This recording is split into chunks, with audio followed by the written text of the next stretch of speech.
Selamat pagi, selamat berjumpa dalam kasih Tuhan kita Yesus Kristus.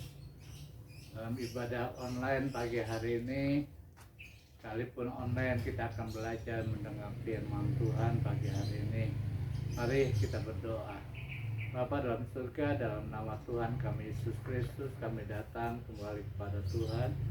Kami bersyukur dan berterima kasih buat penjagaan, pemeliharaan Tuhan hingga pagi hari ini kami ada dalam rumah Tuhan. Kami memuji memuliakan nama Tuhan. Dan sekarang kami akan mendengarkan firman Tuhan. Urapi hamba-Mu yang akan menyampaikannya dari ujung rambut sampai telapak kaki. Biarlah perkataan yang keluar dari mulut hamba-Mu adalah firman Tuhan yang telah diurapi. Tuhan mengetahui kebutuhan setiap jemaat. Kami percaya firman-Mu menegur, memberikan kekuatan, menghibur kepada setiap kami. Berfirmanlah Tuhan, kami siap mendengar dan melakukan dalam hidup kami. Dalam nama Yesus Kristus kami berdoa dan mengucap syukur. Haleluya. Amin. Baik Bapak Ibu Saudara kasih Tuhan, kita akan mendengar firman Tuhan pagi hari ini. Firman Tuhan pagi hari ini berkhotbah bertema menang terhadap masalah. Saya akan baca dalam 2 Samuel pasal 8 ayat 6b yang berkata sebagai berikut. Tuhan memberi kemenangan kepada Daud kemanapun ia pergi berperang. Saya ulangi lagi. Tuhan memberi kemenangan kepada Daud kemanapun ia pergi berperang. Saudara yang dikasih Tuhan, ada sebuah cerita tentang seorang raja yang bijaksana. Pada suatu hari, seorang bapa datang untuk meminta nasihat kepada raja. Dan ketika bapak itu datang kepada raja, raja memanggil pegawainya dan memberitakan kepada pegawainya supaya membawa sebuah cawan yang berisi dengan minyak. Dan setelah bapak itu membawa cawan bersama dengan minyak, dia berkata kepada bapak itu, sekarang kamu pergi dan bawa cawan ini. Minyak di dalam cawan ini tidak ada boleh yang tumpah. Kamu harus membawa cawan yang berisi minyak dan berjalan dari timur ke barat. Tetapi ingat, tidak boleh ada setetes minyak yang tumpah. Kalau ada setetes yang tumpah, kepalamu sebagai gantinya. Setelah mendengar perintah raja, bapak itu sangat ketakutan. Namun apa boleh buat?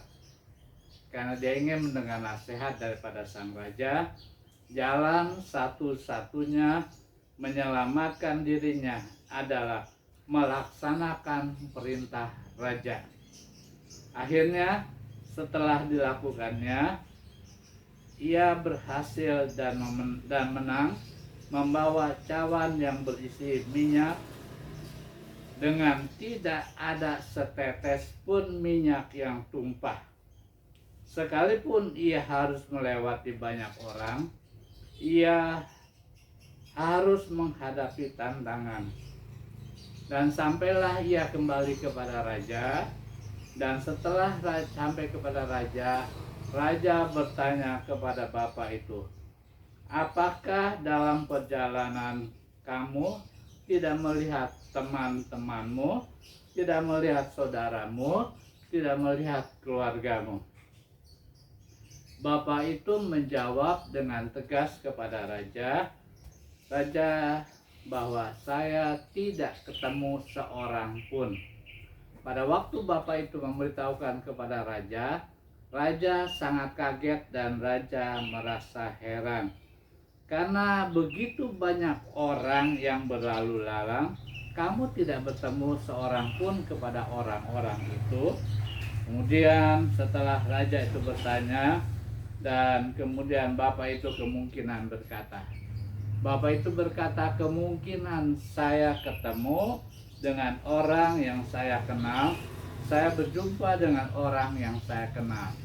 tetapi karena perhatian dan mata saya tertuju kepada cawan yang penuh dengan minyak, dan supaya minyak itu tidak tumpah, maka saya taat kepada raja, dan saya berjalan dengan tidak memperhatikan orang-orang yang ada di sekitar saya. Raja yang bijaksana itu tersenyum dan berkata, "Apakah kamu sekarang mengetahui bagaimana menang atas masalah? Bagaimana bisa keluar daripada masalah yang sedang kamu hadapi?" Raja berkata dan bertanya kepada bapak itu. Dan kemudian bapak itu, "Karena saya pusatkan hati dan pikiran saya kepada perjalanan saya." Dan kemudian raja berkata, "Hanya memusatkan pandanganmu ke depan dan tidak menoleh ke kiri ke kanan, maka kamu akhirnya bisa keluar sebagai pemenang." Saudara yang dikasih Tuhan, cerita ini memberikan pelajaran bahwa hidup kekristenan tidaklah terlepas dari masalah, tidak terlepas dari persoalan, dan bahkan kita harus berkonsentrasi dalam perlombaan iman yang diperintahkan oleh Tuhan. Dan untuk kita keluar menjadi pemenang, maka kita harus memusatkan pandangan kita. Kita harus fokus pandangan kita kepada jalan yang ditunjukkan oleh Tuhan. Saudara yang dikasih Tuhan, nats yang kita baca adalah menceritakan bagaimana Daud, kata firman Tuhan, selalu mengalami kemenangan dalam sebuah peperangan. Setiap kita sebagai umat Tuhan juga sedang berlomba dalam menghadapi tantangan. Kita harus berlomba dalam menghadapi masalah, menghadapi musuh yang tidak kelihatan. Tidak ada seorang pun yang ingin mengalami kekalahan. Pasti semua ingin mengalami kemenangan atau menjadi pemenang seperti Daud. Bagaimana caranya kita keluar menjadi pemenang? Atau bagaimana kita menang atas masalah, atas persoalan, atas musuh-musuh kita, seperti Daud yang selalu mendapatkan kemenangan dari Tuhan? Ada 3 hal yang kita pelajari untuk kita bisa keluar menjadi pemenang.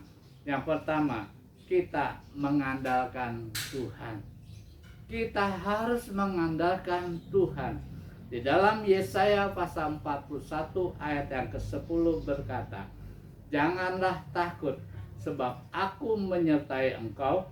Janganlah bimbang, sebab aku ini Allahmu. Aku akan meneguhkan, bahkan akan menolong engkau. Aku akan memegang engkau dengan tangan kananku yang membawa kemenangan." Saudara yang dikasih Tuhan, dalam menghadapi kesulitan, biasanya orang mengandalkan manusia yang punya kuasa. Orang mengandalkan orang kaya bisa memberikan uang dan mampu untuk menolong kita. Sebagai manusia itu wajar, itu biasa. Tetapi seringkali kalau kita mengandalkan manusia, kita bisa kecewa. Kita bisa tidak menerima pertolongan. Kita bisa tidak menerima kemenangan. Karena apa yang manusia berikan itu adalah sementara adanya.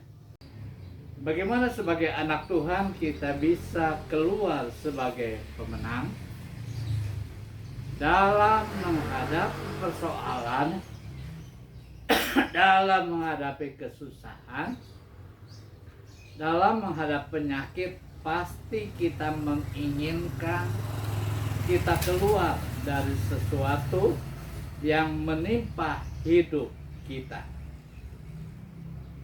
Seperti Daud menghadapi Goliat yang besar. Daud memperoleh kemenangan dan mengalahkan Goliat. Bukan karena Daud itu tentara yang hebat, bukan karena ia mengerti cara berperang, tetapi Daud menjadi pemenang karena Daud itu mengandalkan Tuhan. Firman Tuhan berkata di dalam 1 Samuel pasal 17 ayat yang ke-45. Tetapi Daud berkata kepada orang Filistin itu, "Engkau mendatangi aku dengan pedang dan tombak dan lembing, tetapi aku mendatangi engkau dengan nama Tuhan semesta alam, Allah segala barisan Israel yang kau tantang itu." Daud memperoleh kemenangan karena Daud bukan mengandalkan manusia, bukan mengandalkan hebatnya, bukan mengandalkan otaknya, tetapi Daud mengandalkan Tuhan. Apa sih arti mengandalkan Tuhan? Apa arti mengandalkan Tuhan? Dan mengapa kita harus mengandalkan Tuhan? Mengandalkan Tuhan dalam bahasa Ibrani disebut dengan bata, yang artinya adalah lebih percaya diri, lebih yakin, lebih merasa aman, lebih percaya, dan mempercayakan diri sepenuhnya hanya kepada Tuhan. Mengandalkan Tuhan bukan berarti kita pasif, kita tidak berbuat apa-apa, tetapi mengandalkan Tuhan kita harus aktif. Mengandalkan Tuhan bukan berarti kita menerima langsung dari langit, tetapi harus ada usaha, harus ada sesuatu yang kita kerjakan.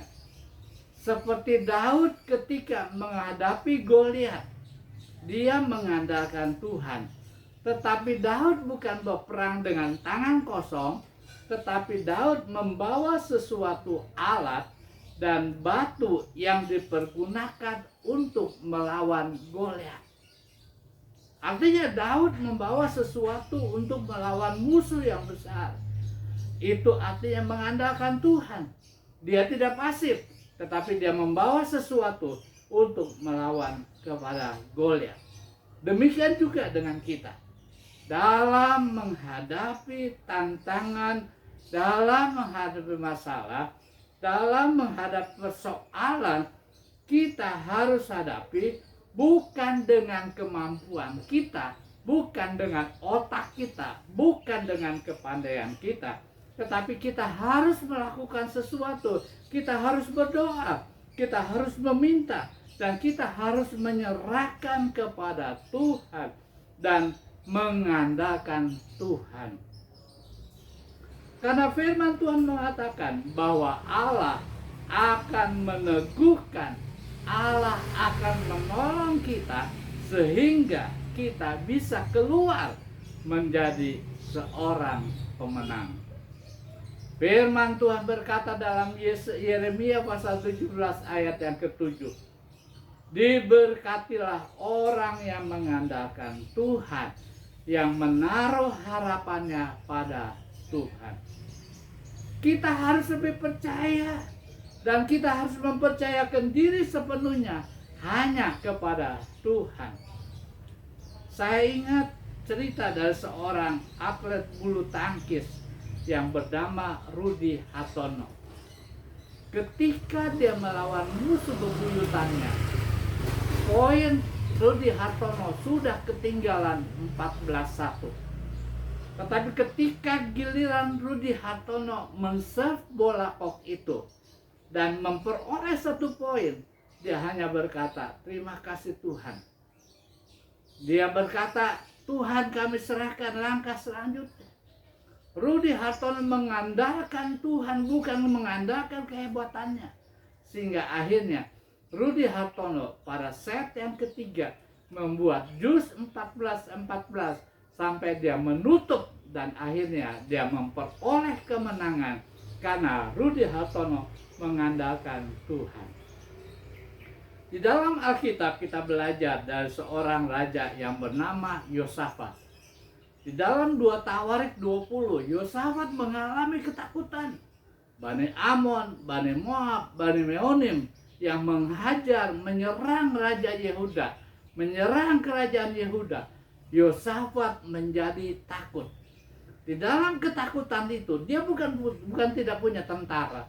Dia bukan tidak punya pasukan, tetapi dia tidak memakai pasukannya.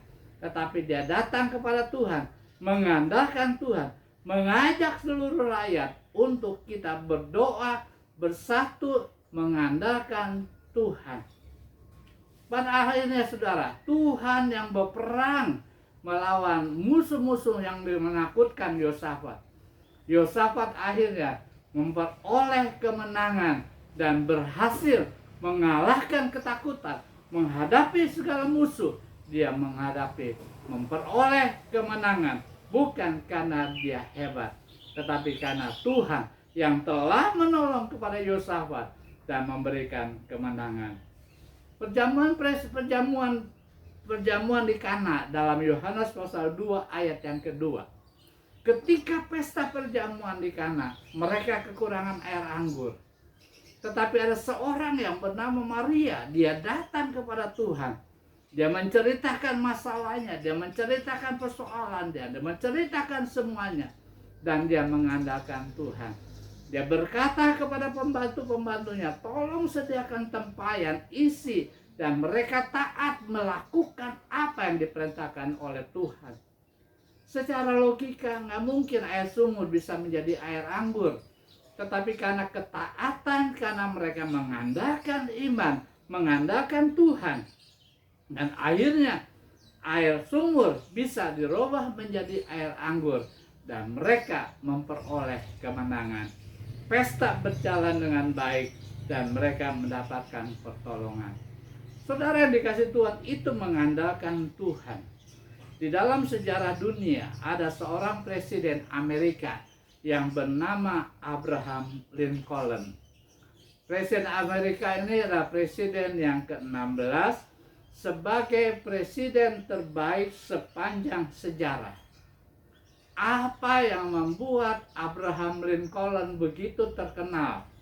Apa yang membuat Abraham Lincoln dipakai di Amerika dan namanya begitu masyhur? Saudara yang dikasih Tuhan, pernah suatu hari ada seorang teman yang cukup dekat dengan Abraham Lincoln. Dia berada di Gedung Putih, dan ketika dia berada di Gedung Putih, dia ingin tahu apa yang dikerjakan oleh Abraham Lincoln itu. Saat itu dia berjalan melewati kamar daripada Abraham Lincoln. Ketika dia lewat kamar Abraham Lincoln, dia lihat pintu kamarnya agak terbuka sedikit. Dan ketika dia sudah lewat kamar Lincoln dan melihat pintu kamarnya terbuka, dia berhenti sejenak, dia melihat ke dalam kamar Abraham Lincoln. Dan pada waktu dia melihat Abraham Lincoln yang ada di dalam kamar dan pintu yang terbuka, dia mendengar suatu obrolan antara Abraham Lincoln. Seakan-akan Abraham Lincoln berbicara dengan seseorang. Tetapi ketika dia perhatikan, maka orang itu terkejut karena dia melihat Abraham Lincoln sedang berlutut di pinggir ranjangnya. Dan ketika Abraham Lincoln sedang berlutut di samping tempat tidurnya, dan Abraham Lincoln mengucapkan doa dengan sepenuh hati. Dia berkata, Tuhan Yesus, tolong saya untuk saya dapat memimpin bangsa Amerika yang besar ini. Dia berdoa kepada Tuhan, dia mengandalkan Tuhan. Oleh sebab inilah yang membuat keberhasilan Abraham Lincoln. Bukan karena hebat dia, bukan karena kepandaian dia, tetapi dia mengandalkan, dia sadar bahwa dirinya tidak mampu untuk memimpin bangsa Amerika. Tetapi di dalam keadaan seperti itu, dia hanya mengandalkan pertolongan dan kuasa Tuhan. Itulah sebabnya Abraham Lincoln terus dikenang sampai sekarang sebagai Presiden Amerika Serikat yang paling berhasil. Ia menjadi pemenang dalam segala hal, dalam kesusahan, dalam tantangan, dalam apapun juga. Dia keluar menjadi pemenang. Oleh sebab itulah Abraham Lincoln terkenal presiden yang mengandalkan Tuhan. Mari Bapak Ibu Saudara yang dikasihi Tuhan, kita boleh mengandalkan Tuhan. Jangan sombong dengan keberadaan kita. Jangan sombong dengan kepandaian kita. Jangan sombong dengan kemampuan kita. Tetapi jangan sombong dengan apa yang kita miliki, sehingga kita tidak bisa keluar menghadapi persoalan. Tetapi di dalam keadaan apapun juga, kita selalu dan untuk menjadi pemenang, kita mengandalkan Tuhan. Kita harus rendah hati. Kita harus mencari kepada Tuhan. Karena Tuhan sanggup menolong kepada saudara dan saya. Yang kedua adalah memandang kepada Tuhan. Ibrani pasal 12 ayat yang kedua. Marilah kita melakukannya dengan mata yang tertuju kepada Yesus, yang memimpin kita dalam iman dan yang membawa iman kita itu kepada kesempurnaan, yang dengan mengabaikan kehinaan tekun memikul salib, ganti sukacita yang disediakan bagi Dia yang sekarang duduk di sebelah kanan tatah Allah. Saudara yang dikasihi Tuhan, kalau kita melihat suatu pertandingan, maka kita pertandingan lari atau pertandingan maraton, maka kita akan melihat orang yang sedang masuk dalam perlombaan lari atau masuk dalam perlombaan maraton, mereka bisa sampai ke finish, mereka bisa menjadi juara, menjadi keluar sebagai pemenang, karena mereka harus berkonsentrasi, mereka harus memandang kepada depan mereka. Dia tidak boleh melihat ke kiri, dia tidak boleh melihat ke kanan. Dia harus memandang kepada trek, kepada tempat di mana dia harus lari, sehingga dia harus memandang ke depan. Demikian juga dengan kita. Firman Tuhan mengatakan bahwa kita adalah atlet iman yang harus bertanding. Ibrani pasal 12 ayat yang pertama. Dan untuk kita bisa keluar sebagai pemenang dalam perlombaan iman, maka firman Tuhan mengatakan supaya kita memandang kepada Tuhan. Kita jangan lihat masalah, kita jangan lihat persoalan, jangan lihat ke kiri, lihat ke kanan, tetapi kita harus fokus pandangan kita hanya ke depan. Kita harus fokus pandangan kita dalam perlombaan iman kepada Tuhan Yesus Kristus. Dalam kehidupan kekristenan kita, maka kita tidak lari tanpa adanya halangan. Pasti ada musuh, pasti ada lawan, pasti ada halangan, pasti ada tantangan, pasti ada macam-macam yang harus saudara dan saya hadapi. Musuh yang paling besar dalam perlombaan iman adalah bukan musuh dari luar, bukan musuh yang jauh, tetapi dari diri kita sendiri. Kita harus melawan, kita harus melewati tantangan, yaitu diri kita sendiri.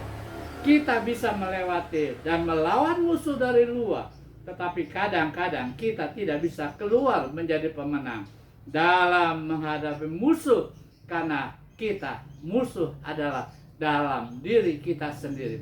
Kita tidak bisa mengalahkan diri kita sendiri. Kita tidak bisa mengalahkan kesombongan. Kita tidak bisa mengalahkan kemalasan. Kita tidak bisa menghadapi musuh yang harus kita lawan, yaitu diri kita sendiri. Sebab itu, kalau kita ingin keluar menjadi pemenang, lawan diri kita sendiri. Lawan kemalasan, lawan kesombongan, lawan ketinggi hatian, tetapi rendah hati di hadapan Tuhan. Bagaimana kita bisa menang dalam keluar dari musuh perlombaan iman kita? Jawabannya adalah Kita harus memandang kepada Tuhan, bukan musuh, bukan halangan, bukan tantangan, bukan hal-hal yang lain, tetapi arahkan pandangan kita fokus kepada Tuhan. Karena dengan demikian pandangan kita akan melihat kepada Tuhan. Sebagaimana saya seringkali ceritakan tentang seorang anak yang diberikan makan dengan ikan bandeng. Anak itu nggak bisa keluar. Anak itu tidak bisa menikmati makanan dengan ikan bandeng karena dia hanya melihat ikan bandeng yang penuh dengan tulang. Sehingga pada waktu dia melihat ikan bandeng, dia berkata, "Mama, saya nggak bisa makan ini karena tulang-tulang ikan itu begitu banyak." Sehingga akhirnya dia tidak menikmati berkat-berkat dari ikan bandeng itu. Kenapa? Karena dia hanya melihat tulang yang ada di dalam ikan bandeng itu. Jangan memandang masalah, jangan memandang persoalan, jangan melihat penyakit yang ada dalam diri kita, yang bisa menghalangi kita untuk kita maju, untuk kita masuk dalam perlombaan iman. Tetapi pandanglah Tuhan yang sanggup memberikan kekuatan. Kita pandang Tuhan dengan ketekunan yang Tuhan berikan kepada kita. Mazmur 16 ayat yang ke-8 berkata, "Aku senantiasa memandang kepada Tuhan, karena Ia berdiri di sebelah kananku, aku tidak akan goyah." Kalau kita selalu memandang kepada Tuhan, bukan musuh, bukan masalah, bukan persoalan, maka kita akan goyah, kita tidak akan jatuh, dan kita tidak akan kalah, serta kita tidak akan goyah dalam perlombaan iman. Karena kita kuat, maka pastilah kita akan keluar menjadi seorang pemenang. Petrus ketika dia berjalan di atas air, ketika dia memandang kepada Tuhan, angin, gelombang, ombak yang besar membuat dia bisa berjalan di atas air. Tetapi seketika dia meninggalkan Tuhan, dia tidak memandang kepada Tuhan, maka Petrus mulai tenggelam ke dalam air laut. Dia kalah. Karena apa? Dia tidak memandang kepada Tuhan. Tembok Yeriko bisa hancur. Karena apa? Bangsa Israel, dia tidak memandang kepada tembok yang tebal. Dia tidak memandang kepada musuh-musuh yang lain, tetapi dia memandang kepada Allah. Dia mendengar perintah Musa, dia mendengar perintah Allah, dia memandang kepada Tuhan. Dan akhirnya tembok Yeriko yang tebal itu bisa hancur dan bangsa Israel mengalami kemenangan. Jangan pandang masalah, jangan mandang persoalan, jangan mandang penyakit lebih daripada Tuhan yang hebat itu, maka kita akan keluar menjadi seorang pemenang. Yang ketiga, tetap tegar. Yesaya 40 ayat 29 berkata, "Dia memberi kekuatan kepada yang lelah dan menambah semangat kepada yang tidak berdaya." Untuk menjadi pemenang dalam masalah, maka yang ketiga yang harus kita kerjakan, kita harus punya sikap untuk selalu tegar dalam hidup ini. Kita harus selalu tekun dalam hidup ini. Daud ketika menghadapi Goliat yang besar, dia punya sikap tegar. Sementara bangsa Israel takut kepada Goliat yang besar. Tetapi Daud ketegarannya membuat dia berhasil menjadi pemenang. Arti kata tegar adalah keras dan kering. Arti kata tegar adalah kaku.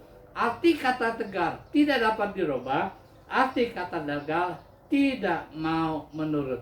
Jangan menurut masalah, jangan menurut persoalan, jangan menuruti hawa nafsu, jangan menuruti penyakit, tetapi pandanglah dan tetaplah kuat menghadapi segala tantangan.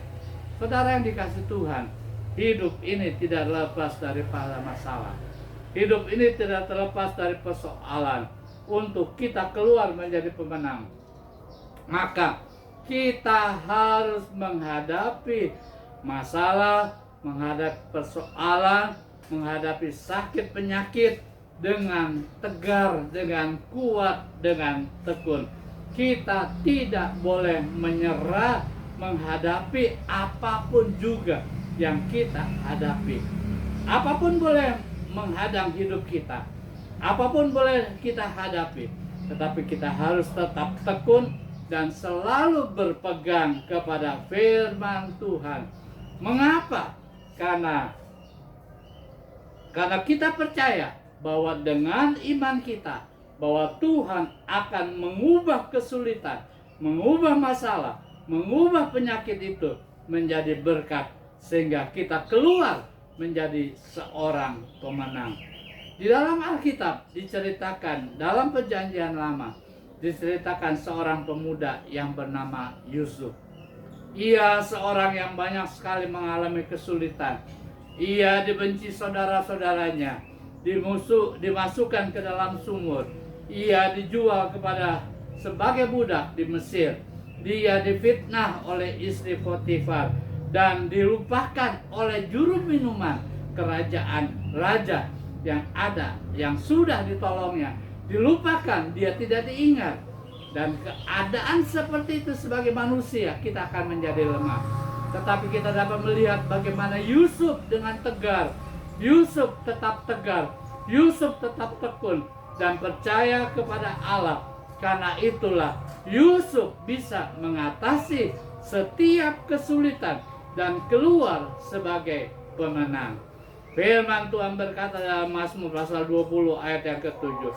Sekarang aku tahu bahwa Tuhan memberi kemenangan kepada orang yang diurapinya dan menjawabnya dari surganya yang kudus dengan kemenangan yang gilang gemilang oleh tangan kanannya. Janganlah kita menjadi lemah. Janganlah kita menjadi lesu. Janganlah kita mundur dalam menghadapi masalah, dalam menghadapi persoalan. Tetapi tetaplah tegar, andalkan Tuhan, pandanglah Tuhan, dan tetap teguh, karena kita akan mendapat kemenangan dari Tuhan. Ada seorang tokoh wanita yang bernama Oprah Winfrey yang berhasil membawa acara talk show di Amerika. Ia adalah seorang wanita kulit hitam. Ia seorang anak pada waktu masih kecil, umur 3 tahun, ibu dan bapaknya bercerai dengan suaminya, sehingga anak itu diasuh ibunya. Sedangkan ibunya sebagai orang yang harus mengawat anaknya, dia sebagai bekerja sebagai pembantu rumah tangga. Pada waktu Oprah berusia 9 tahun, anak itu diperkosa, dan pada waktu usia 13 tahun dia hamil, usia 14 tahun dia melahirkan. Namun anak yang dilahirkan hanya berumur 2 minggu kemudian meninggal. Saudara, anak itu, Oprah Winfrey, harus tinggal bersama dengan ayahnya yang telah bercerai dengan ibunya. Ayahnya dalam mendidik Oprah Winfrey, dia mendidik dengan keras. Dan ayahnya berkata, jangan mengandalkan ayah, jangan mengharapkan pertolongan dan mengharapkan dapat uang dari ayah. Tetapi kamu harus bekerja. Kamu harus bekerja. Dalam usia yang masih 15-16 tahun, dengan ijazah yang sedikit, gak mungkin dia mendapatkan pekerjaan. Akhirnya karena dia terngiang dengan suara papahnya, dia melamar pekerjaan, mencari pekerjaan, dan usia 17 tahun dia diterima menjadi penyiar, dan menjadi penyiar di sebuah televisi sampai ia bekerja, sampai ia berhasil, dia keluar menghadapi segala tantangan. Apa yang kita dapat pelajari dari Oprah Winfrey ini? Ketekunannya. Dia tidak memikirkan masalah, dia tidak memikirkan orang tuanya, dia tidak memikirkan keadaannya, tetapi dia tetap menghadapi kesulitan, menghadapi masalah yang dihadapinya. Dia hadapi dengan tekun dan dia hadapi dengan tegar sampai ia keluar menjadi pemenang dan menjadi orang yang berhasil. Demikian juga dengan kita. Kita pun harus menghadapi kesulitan, menghadapi masalah yang berat sekalipun dengan tidak memandang masalah, persoalan, tetapi kita harus mengandalkan Tuhan, kita harus memandang kepada Tuhan, kita harus tegar, kita harus tekun, serta sehingga kita keluar menjadi pemenang. Saudara yang dikasihi Tuhan, saya percaya kita semua ingin menjadi orang yang keluar untuk menang.